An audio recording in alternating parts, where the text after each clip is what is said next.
Request করে না হলে বিসিবির সঙ্গে ফাইট করতে চান মোহাম্মদ মিঠুন। ক্রিকেটারদের স্বার্থে নিজেকে নিংড়ে দিতে মুখিয়ে কোয়াবের নয়া এই সভাপতি বৃহস্পতিবার প্রেসিডেন্ট পদে নির্বাচনে বিপুল ভোটে জয় পেয়েছেন জাতীয় দলের বাইরে থাকা ডানহাতি ব্যাটার। ক্রিকেটারদের সুযোগ সুবিধা আদায় কি সোচ্চার হবে মিঠুনের নেতৃত্বে নয়া কমিটি? সাইফুল রূপকের রিপোর্ট। 3 ফরম্যাটেই দেশকে প্রতিনিধিত্ব করেছেন। 1.5 দশক ধরে ঘরোয়া ক্রিকেট মাতাচ্ছেন অ্যাক্টিভ ক্রিকেটার মোহাম্মদ মিঠুন দেশের ক্রিকেটারদের অভিভাবক বনে গেছেন। ক্রিকেটারদের স্বার্থ রক্ষা ও আদায়ের সংগঠন cricketers welfare association of Bangladesh কোয়াবের নির্বাচনকে কেন্দ্র করে সকাল থেকেই মিরপুরের শেরেবাংলায় উৎসবের আমেজ।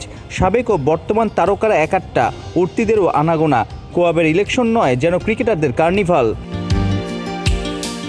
ভোটার হয়েছেন 215, ভোট দিয়েছেন 190 জন, বাতিল হয় 2 ভোট। সভাপতি পদে সেলিম শাহেদের বিপক্ষে 188 ভোটের মধ্যে 154 ভোট পেয়ে কোয়াবের প্রথম নির্বাচিত সভাপতি হলেন মোহাম্মদ মিঠুন। ন্যাশনাল টিমের আশেপাশে যে ঘটনাগুলো ঘটে এইগুলো সম্পর্কে আমি অবগত। এই সমস্যাগুলো সমাধান আমি করতে পারবো, বাট নিচে অনেক জায়গা আছে যে এই সমস্যাগুলো আমরা এখনও জানি না। কারণ আমরা ধরেন আমরা আমাদের জায়গা থেকে সমস্যা ফিল করতেছি, বাট নিচে আরও বেশি সমস্যা আছে। তো সেই জিনিসগুলো জানাটাও আমাদের জন্য প্রয়োজন। তো সেই জন্য আমাদের প্রত্যেকটা সেক্টরে আমরা প্ল্যান করেছি আমাদের প্রতিনিধি থাকবে, যেন ওই সেক্টর থেকে আমাদেরকে ইনফর্ম করতে পারে এবং আমরা ওই জায়গাগুলো নিয়ে কাজ করতে পারি। দীর্ঘদিন কোয়াবের সভাপতি ছিলেন বিসিবিরই পরিচালক পদে থাকা নাইমুর রহমান দুর্জয়। সে সময় ক্রিকেটাররা নানা দাবি তুলে অভিযোগ করেও সুযোগ সুবিধা পায়নি। বলা যায় আগের কমিটির সময় বঞ্চিত হয়েছিলেন খেলোয়াড়রা। মিঠুনের নেতৃত্বে নয়া কমিটি কি সবার মুখে হাসি ফোটাতে পারবে? ক্রিকেটাররা বিসিবি ক্রিকেটারদের এটা একটা ফ্যামিলি, এখানে কোনো গ্যাপ থাকা উচিত না। এখানে আমরা বিসিবি আমাদের গার্জিয়ান, আমরা যে কোনো দাবি আমাদের গার্জিয়ানের কাছে জানা দিতেই পারি। একটা জিনিস দুইভাবে আদায় করা যায়, একটা হচ্ছে রিকোয়েস্ট করে সুন্দরভাবে প্রেজেন্ট করে আদায় করা যায়, আরেকটা জিনিস হচ্ছে ফাইট করে। আমরা ডেফিনেটলি চেষ্টা করব তাদের সাথে সুন্দর একটা সমঝোতার মধ্যে সব কিছু সমাধান করা। এরপরে যদি না হয়, আলটিমেটলি আমি যেহেতু প্লেয়ারদের স্বার্থে এসেছি, প্লেয়ারদের পক্ষে আমার কথা বলতে হবে। তাতে যদি বোর্ডে যদি কেউ অখুশি হয়, সেটা তো আমার কিছু করার নেই, কারণ আমার বর্তমান প্লেয়ারদের প্রতিনিধি হিসেবে যেহেতু এসেছি, আমার তাদের স্বার্থটা আগে দেখতে হবে। কোয়াবের নির্বাচনের দিনে আলাদাভাবে স্পটলাইট কারে আমিনুল ইসলাম বুলবুল ও তামিম ইকবালের এই মুহূর্তগুলো। দুজনই অক্টোবরে বিসিবির ইলেকশন করছেন। সভাপতি পদে লড়াইটা হবে তাদের মাঝে। বিসিবির বড় পদে মিঠুনের পছন্দ কে? আমরা তাদেরকেই সাপোর্ট করব যারা আমাদের পাশে থাকবে। এটা খুব স্বাভাবিক। এখানে কে ক্যান্ডিডেট সেটা আমাদের জন্য ইম্পর্টেন্ট না। ইম্পর্টেন্ট হচ্ছে আমরা কতটুকু বেনিফিটেড হচ্ছি, কার দ্বারা প্লেয়াররা বেনিফিটেড হবে, সেই জিনিসটা আমাদের কাছে বেশি ইম্পর্টেন্ট। মোহাম্মদ মিঠুনের কমিটিতে বিনা প্রতিদ্বন্দ্বিতায় সিনিয়র সহসভাপতি হয়েছেন শাহরিয়ার হোসেন বিদ্যুৎ। সহসভাপতির পোস্টে আছেন নুরুল হাসান সোহান। সাইফুল রূপক, ৭১। নীতি নির্ধারণে রানিং ক্রিকেটাররাই পারবে সঠিক সিদ্ধান্ত নিতে। কোয়াবের চেয়ে ক্রিকেটারদের ফ্যাসিলিটিস নিশ্চিতে দায়িত্ব বেশি বিসিবির, এমনটাই জানিয়েছেন তামিম ইকবাল। কোয়াবের নির্বাচনে ভোট দিয়ে ক্রিকেট প্রশাসন আর দর্শন দুটো নিয়েই নিজের ধারণার আঁচ দেখিয়েছেন সাবেক এই অধিনায়ক। বিস্তারিত পার্থবণিকের রিপোর্টে। আড়াল থেকে হঠাৎই দৃশ্যপটে কে ভেবেছিল আমিনুল ইসলাম বুলবুল আর তামিম ইকবাল নামবেন বিসিবির নির্বাচনে? বাংলাদেশ ক্রিকেটের অভিভাবক হতে দুজনের লড়াইয়ে কে জয়ী হবে তা জানার এখনো বাকি 1 মাস। তবে তার আগে দুজনের একসাথে এই হাঁটা আর হাসি মুখে খুশ গল্পে মেতে ওঠা বাংলাদেশের যে কোনো সেক্টরের নির্বাচনী সংস্কৃতিতে দৃষ্টান্তই বলা চলে। কোয়াবের নির্বাচনে এভাবেই একসাথে ভোট দিয়েছেন বাংলাদেশ জাতীয় ক্রিকেট দলের সাবেক 2 অধিনায়ক তামিম আর বুলবুল। গুঞ্জন ছিল তামিম কোয়াবের নির্বাচনে শুধু ভোটই দেবেন না, বরং সভাপতি পদেও লড়বেন, কিন্তু শেষমেশ তা হয়নি। মোহাম্মদ মিঠুন আর সেলিম শাহেদের মধ্যেই সীমাবদ্ধ থাকে এই লড়াই। বিসিবি কিংবা কোয়াব কোনো নির্বাচনেই যা আগে হয়নি তাই এবার হয়ে গেল আর হতে যাচ্ছে। সাবেক কিংবা বয়স্ক ক্রিকেটার বা সংগঠকরা নন, বরং রানিং ক্রিকেটাররাই নির্বাচন করছেন। প্লেয়িং ক্যারিয়ার ছাড়ার আগে কেন কোয়াবে নির্বাচন করলেন মোহাম্মদ মিঠুন, সেটা পরিষ্কার করেছেন তামিম। তবে সেখানে প্রচ্ছন্ন উত্তর ছিল তার ব্যাপারেও, কেন তিনি বিসিবি নির্বাচন করছেন ঘরোয়া ক্রিকেটকে বিদায় না বলেই। কোয়াবের 95% কাজ কিন্তু রানিং ক্রিকেটারদেরকে নিয়ে। বিকজ ধরেন কেউ যদি পেমেন্টের কোনো ইস্যু হয়, কোনো প্লেয়ারের যদি ফ্যাসিলিটিসের ইস্যু হয়, এটাগুলো কিন্তু হবে কারেন্ট ক্রিকেটারদেরকে নিয়ে। তো কারেন্ট ক্রিকেটারদের মধ্যে যদি দাঁড়ায় তাহলে এটা সবচেয়ে ভালো, বিকজ ওরা সুযোগ সুবিধা কি হচ্ছে, কি কষ্ট পাচ্ছে, তারা এটা তাদের চেয়ে ভালো কেউ বুঝতে পারবে না। সো ওদের মাঝখান থেকে যদি প্রেসিডেন্ট হয় বা কমিটি হয়, আমি এটাকে খুবই ভালোভাবে দেখি। কোয়াবের সাথে বিসিবির সম্পর্কটা বাংলাদেশের ক্রিকেট ইতিহাসে কোনো স্বাস্থ্যকর জায়গায় আজ পর্যন্ত যেতে পারেনি। কোয়াবের কাজের পরিধি নিয়ে প্রশ্ন করা হলে তামিম পরোক্ষ উত্তরে পরিষ্কার করেছেন তিনি বিসিবিতে গেলে কোয়াব আর বিসিবির সম্পর্ক যে জায়গাটায় নিতে চান। আমার তো মনে হয় আল্লাহ ওদের যেরকম কোনো কাজই না থাকে, যদি ক্রিকেট বোর্ড প্লেয়ারদেরকে লুক আফটার করে, তাদের টাকা পয়সা সব কিছুর দিক থেকে যদি লুক আফটার করে, তো তাদের তো কোনো কাজ করার উচিত না, বিকজ কী নিয়ে কমপ্লেন করতেছে। আমার মনে হয় যে ওদের চেয়ে বেশি ক্রিকেট বোর্ডের দায়িত্ব যে ওদেরকে সব ধরনের ফ্যাসিলিটিস দেওয়া হোক, যেটা ওদের রাইটস আর যেটার জন্য ওরা মানে যোগ্য। সো এই জিনিসগুলো যদি ক্রিকেট বোর্ড সব কিছু ঠিকভাবে করে, কোয়াবের তো কোনো কিছু কমপ্লেনই করা থাকবে না। কোয়াবের নির্বাচনে মোহাম্মদ মিঠুনের সামনে এখন 2 বছরের সময়। কি থাকবে তার প্রায়োরিটি লিস্টে, সেটা সতীর্থ হিসেবে জানিয়ে গেছেন তামিম ইকবাল।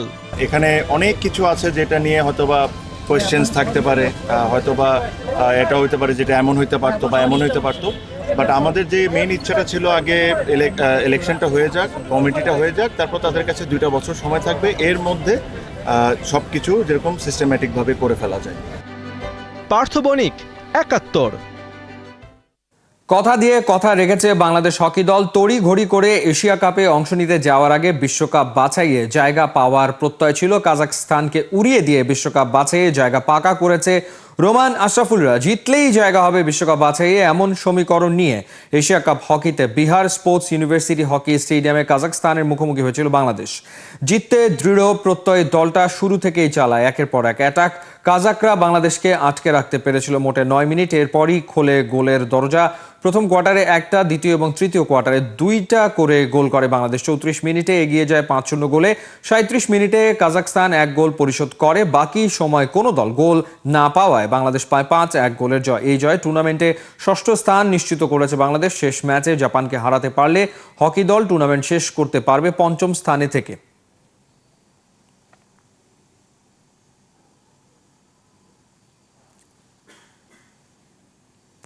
কন্ডিশনের সঙ্গে মানিয়ে নিতে নেপালে প্রথমবারের মতো অনুশীলন সেরে নিয়েছে বাংলাদেশ জাতীয় ফুটবল দল। কাঠমান্ডুর আর্মি হেডকোয়ার্টারের মাঠে খুনসুটিতে কেটেছে জামাল তপুদের সময়। তবে কোচ ও খেলোয়াড়দের মধ্যে দেখা গেল পরিকল্পনা নিয়ে তফাৎ। তাতে যেন প্রশ্ন ওঠে, ঠিকঠাক পথে এগোচ্ছে তো বাংলার ফুটবল? নেপালের কাঠমান্ডু থেকে হাসান সজীবের পাঠানো রিপোর্ট। নেপালের কাঠমান্ডু শহর, ঘড়িতে সময় বিকাল 5টা। অফিসের ব্যস্ততা শেষে বাড়ির পথে ফিরছে মানুষ, কিন্তু তীব্র যানজট অসহনীয় করে তোলে তাদের পথ চলা। সেই সঙ্গে শুরু হয় বৃষ্টি। এমন অবস্থায় শঙ্কা জাগে, তবে কি ঠিক সময়ে প্র্যাকটিস ভেন্যুতে পৌঁছাতে পারবে জামাল তপুরা, নাকি দ্বিতীয় দিনটাও হবে মাটি? না, সেটা হয়নি। তীব্র যানজট ঠেলে কাঠমান্ডুর আর্মি হেডকোয়ার্টারের মাঠে পৌঁছায় লাল সবুজেরা। নয়নাভিরাম মাঠে জামালদের প্রথম অনুশীলন সেশনটা কেটেছে খুনসুটিতে। দলে নেই হামজা চৌধুরী, সমিত সোমদের মতো তারকারা। অবশ্য তাতে টেনশনের কিছু দেখছেন না হেড কোচ হাভিয়ের কাবরেরা। ওদের ছাড়া নেপালে এসে লাল সবুজদের লক্ষ্যটা কি থাকবে? Again, the main objective here is to prepare as much as possible, as good as possible for the matches in Hong Kong, but we always face any match with the objective of winning. কোচের প্ল্যানের সঙ্গে যেন মিল পাওয়া গেল না খেলোয়াড়দের গোলটা। আমরা প্রশ্ন করেছিলাম নেপালে বাংলাদেশ দল কেন এসেছে, তাদের লক্ষ্যটা কি। কোচ হাভিয়ার কাবরেরা বলছেন এক কথা, প্লেয়াররা বলছেন আরেক কথা। কোচ যেমনটা বললেন যে আপনাদের এখানে রেজাল্টের চাইতে হচ্ছে প্রস্তুতিটা হংকং ম্যাচকে ঘিরে। আপনি আসলে কোনটা প্রত্যাশা করছেন, একটা রেজাল্ট নাকি ভালো মতো প্রস্তুতি? এবং বলা হচ্ছে নেপাল এবং হংকংয়ের যে খেলার ধরন অনেকটা মিল রয়েছে। না, অবশ্যই আমাদের তো টার্গেট অবশ্যই উইনিং। তো যেহেতু আমাদের হংকংয়ের সাথে একটা ম্যাচ আছে, আপনারা সবাই জানেন, তো এর আগে যেরকম ধরনের আমাদের প্রস্তুতি নেওয়া দরকার, তো মনে করছি এই 2টা ফ্রেন্ডলি ম্যাচ খেলতে পেরে আমরা যদি ভালো একটি আমাদের যে উইনিং সাইডগুলো আছে যদি আমরা পজিটিভভাবে নিতে পারি, তো আমাদের জন্য এটা খুব টিমের জন্য বেটার ফুললি হবে। অবশ্যই কোচের ফিলোসফিতে থাকতে পারে, কিন্তু আমরা প্লেয়ার অ্যাজ এ প্লেয়ার চাইবো গোল করতে, ম্যাচ জিততে পারলে অবশ্যই আমাদের পরবর্তী যে ম্যাচগুলো আছে ওগুলো আমাদের জন্য সহজ হবে। অবশ্যই চাইবো ম্যাচটা জেতার জন্য। এই যখন হাল, তখন আরেক সমস্যার নাম প্র্যাকটিস ভেন্যু। মনোমুগ্ধকর পরিবেশে অনুশীলন সারলেও লাল সবুজদের মনে তৈরি হয়েছে আক্ষেপ। ম্যাচ ভেন্যুতে নেপাল প্র্যাকটিস করতে পারলেও করতে পারেনি বাংলা। প্রথম দিন এখানে আমরা স্টেডিয়ামে প্র্যাকটিস করতে পারলে অবশ্যই আমাদের ভালো লাগতো, স্টেডিয়াম সম্পর্কে জানতে পারতাম, গ্রাউন্ড সম্পর্কে জানতে পারতাম। যেহেতু করতে পারতেছে না, এটা তো অবশ্যই খারাপ লাগতেছে। ওদের জন্য তো একটা অ্যাডভান্টেজ হলো, হোম অ্যাডভান্টেজ এটা নিল আর কি ওরা। প্র্যাকটিসে কোচ হাভিয়ের কাবরেরা এবং প্লেয়ারদের মধ্যে যেমন দূরত্ব রয়েছে, তেমনি চিন্তা ভাবনাতেও দূরত্ব রয়েছে। কোচ এক কথা বলছেন, প্লেয়ার আরেক কথা বলছেন। তাতেই বোঝা যায় বাংলাদেশের আসলে সুনির্দিষ্ট কোনো গোল নেই। আর এই গোল না থাকার কারণে কিন্তু দিনের পর দিন বাংলাদেশ ফুটবলে দর্শকদের যে চাওয়া পাওয়া সেটা পূরণ করতে পারছে না। হাসান সজীব, ৭১, কাঠমান্ডু, নেপাল। ক্যালেন্ডারের পাতা গুনে ফুরিয়ে এলো সময়। ওয়ার্ল্ড কাপ কোয়ালিফায়ারের শেষ হোম ম্যাচে মাঠে নামছে আর্জেন্টিনা। আলবিসেলেস্তেদের লড়াই ভেনিজুয়েলার বিপক্ষে বুয়েনোস এইরেসে মনুমেন্টালে। বাংলাদেশ সময় ভোর 5:30টায় নামবে লিওনেল মেসি বাহিনী। খালিদ জামিলের preview report. Lionel with Lionel, total chill mood, কোনো চাপ নাই। কনমেবল থেকে বিশ্বকাপ কোয়ালিফাই করে ফেলেছে সবার আগেই, তাই ভেনেজুয়েলার বিপক্ষে ম্যাচটা আর্জেন্টিনার জন্য নিয়ম রক্ষারই বটে। কিন্তু যদি বলা হয় রিভার প্লেটের এই মাঠ মাস মনুমেন্টালেই ঘটতে চলেছে বিশেষ কিছু। স্টেডিয়ামের ধারণ ক্ষমতা 85,000, তবে এবারে বিশেষ ব্যবস্থাপনায় গ্যালারির দর্শক সংখ্যা বেড়ে দাঁড়াতে পারে 1 লাখে। কারণ আলবিসেলেস্তের হোম কিটে, হোম গ্রাউন্ডে এটাই হয়তো লিভিং লিজেন্ড মেসির শেষ match, the last dance. Fanbase নিয়ে ফেলেছে শেষ মুহূর্তের প্রস্তুতি। কনমেবল অঞ্চলের বাছাইয়ে সর্বকালের সর্বোচ্চ গোল স্কোরারকে গ্যালারি থেকেই জানানো হবে ওভেশন। ম্যাচের ফলাফল নিয়ে তেমন চিন্তাই নেই কারো। এই মুহূর্তে 10 পয়েন্টের ক্লিয়ারেন্স নিয়ে আছে টেবিলের টপে। 7 নম্বর দল ভেনেজুয়েলার বিপক্ষে ওরাই ফেভারিট। যদিও ম্যাচটা জিততে পারলে প্রথমবার ওয়ার্ল্ড কাপে যাওয়ার আশা টিকে থাকবে ভেনেজুয়েলার, তাই মরণ কামড় দেওয়ার চেষ্টা তো ওদের কাউন্টার অ্যাটাক ট্যাকটিক্সে থাকবেই। মেসির জন্য ম্যাচটা বিশেষ, তবে তার মতো গ্লোবাল সুপারস্টারের সম্ভাব্য শেষ হোম ম্যাচটা তো সারা দুনিয়ার জন্যই অন্যরকম এক উপলক্ষ। তাই হেড কোচ লিওনেল স্কালোনি দারুণ একটা জয় চান শিষ্যদের কাছে। বছর 3 আগে ওয়ার্ল্ড কাপ ফাইনালে যে ব্যাকলাইন নিয়ে নেমেছিলেন, এই ম্যাচেও থাকছে সেটাই। অর্থাৎ বাজ পাখি এমিলিয়ানো মার্টিনেজের ওপরে থাকছেন টাগলিয়াফিকো, ওতামেন্দি, রোমেরো আর রাইট ব্যাকে মলিনা। 4-3-3 ফরমেশনে আলবিসেলেস্তেদের মিডফিল্ডে এনজো ফার্নান্দেজ আর্জেন্টিনার হয়ে পরের 2 ম্যাচের একটাও খেলতে পারছেন না সাসপেনশনের কারণে। অ্যালেক্সিস ম্যাক অ্যালিস্টার বিমান মিস করেছিলেন দলের সাথে, তাই 2টো ট্রেনিং সেশনও মিস করেছেন। তবে মূল ম্যাচে দেখা যাবে স্টার্টিং 11-এই। আর্জেন্টিনা দলটা নিজেদের সব প্রতিযোগিতা মিলিয়ে গেল 5 লড়াইয়ে আনবিটেন, যেখানে জয় 4টা। সবশেষ ওরা হেরেছে গেল বছরের নভেম্বরে প্যারাগুয়ের বিপক্ষে। আর ভেনেজুয়েলার বিপক্ষে শেষ 5 দেখায় 4টিতেই জিতেছে আলবিসেলেস্তেরা। শেষ ম্যাচটাই কেবল ড্র করেছে তারা। এবারে কনমেবল কোয়ালিফায়ারে সবচেয়ে এফিশিয়েন্ট গোল স্কোরারদের পেয়েছে আর্জেন্টিনা, তাই 16 ম্যাচে 28 গোল। তার মানে ম্যাচ প্রতি ডিফেন্ডিং চ্যাম্পিয়নদের গোল 1.75। হোম গ্রাউন্ডে সেটা বেড়ে দাঁড়ায় 2.12। তবে ভেনেজুয়েলার বিপক্ষে আর্জেন্টিনা 12 হোম ম্যাচে করেছে 44 গোল, ম্যাচ প্রতি 3.5-এর বেশি। সেই সাথে শেষ 5 হোম ম্যাচের 3টিতেই অর্থাৎ 60% ক্ষেত্রে 2 গোলের বেশি প্রডিউস করেছে। বলাই যায় নেক্সট ম্যাচে অতিথিদের ডমিনেট করতে চলেছে আলবিসেলেস্তেরা। লিওনেল মেসির সাথে এই ম্যাচে প্রতিপক্ষের ডিফেন্স লাইনের দফারফা করতে পারেন আতলেটিকো মাদ্রিদের centre forward Julian Alvarez. Recently দারুণ ফর্মে আছেন। গেল 5 ম্যাচেই 3 গোল। মনে রাখতে হবে বিশ্বকাপেই 7 ম্যাচ খেলে এই সেন্টার ফরওয়ার্ডের আছে 1 হালি গোল। গ্যালারি থেকে মাঠ, ওরা সবাই মিলেই রাঙাতে চায় লিওনেল মেসির দ্য লাস্ট ড্যান্স। 1 লাখ সমর্থকের উপস্থিতিতে সেটা কতটা সার্থক হয়ে ওঠে বুয়েনোস এইরেসে, সেটাই এবারে দেখার অপেক্ষা। খালিদ জামিল, ৭১। অ্যাঞ্চেলোত্তির অধীনে নয়া ব্রাজিলের সামনে ওয়ার্ল্ড কাপ কোয়ালিফায়ারে চ্যালেঞ্জের নাম চিলি। শুক্রবার ভোর 6:30টায় ঘরের মাঠ মারাকানাতে দলটাকে আতিথেয়তা দেবে সেলেসাওরা। স্কোয়াডে রিয়ালের ভিনি রদ্রিগোকে না রেখে চমক জাগানো ডন কার্লো এঁকেছেন নতুন প্ল্যান। চান স্কোয়াডের ফুটবলারদের বিশ্বকাপের আগেই বাজিয়ে দেখতে। বিস্তারিত রায়ান আহমেদের রিপোর্ট। পাঁচবারের বিশ্ব চ্যাম্পিয়ন দলটা 2026 বিশ্বকাপের টিকিট কেটেছে আগেই। আর সেলেসাওদের নয়া কোচ তো কার্লো আনচেলোত্তি। মাঠের অভিজ্ঞ এই জেনারেল জানেন তার সোলজারদের ব্যাটল রেডি থাকার গুরুত্ব। বিশ্বকাপের আগে সেলেসাও বাহিনীর সবাইকেই যেন বাজিয়ে দেখার ইরাদা তার। বিশ্বকাপ বাছাই পর্বের ম্যাচ ঘরের মাঠে শুক্রবার ভোর 6:30টায় ব্র্যান্ড নিউ ব্রাজিল নামবে চিলির বিপক্ষে নিজেদের শক্তিমত্তা যাচাইয়ের পরীক্ষায়। মূল পর্ব নিশ্চিত করলেও বেশ ধুঁকতে হয়েছে ব্রাজিলকে। নয়া কোচ আনচেলোত্তি তাই সব খোল নলচে যেন বদলে দিতে চাইলেন। তাই স্কোয়াডে দেখা মিলল না নেইমার, ভিনিসিয়াস আর রদ্রিগোর মতো সুপারস্টারদের। নেইমারের ফিটনেস ইস্যু নিয়ে আগেই ছিল সন্দেহ, তাই তার নাম না পাওয়াটা অবাক করেনি কাউকে। যদিও ডন কার্লো জানিয়েছেন ফিটনেস নয় বরং ট্যাকটিক্যাল কারণে দলে ডাক পাননি তিনি। কিন্তু স্কোয়াডে ভিনি, রদ্রিগোর নাম না থাকা প্রশ্ন তোলে ফ্যানদের মনে। তবে কি রিয়ালের ফুটবলার বলেই লস ব্লাঙ্কোদের সাবেক এই কোচের ব্ল্যাকলিস্টে এই দুই ফরওয়ার্ড? আসল ঘটনা ভিন্ন। ডাবল ইয়েলো কার্ডের সাসপেনশন থাকায় চিলির বিপক্ষে খেলতে পারবেন না ভিনিসিয়াস জুনিয়র। এক ম্যাচের জন্য এতটা ট্রাভেল না করে রেস্ট করলেই মঙ্গল, এমনটা বিবেচনায় এই রিয়াল ফরওয়ার্ডকে দলে ডাকেননি ডন কার্লো।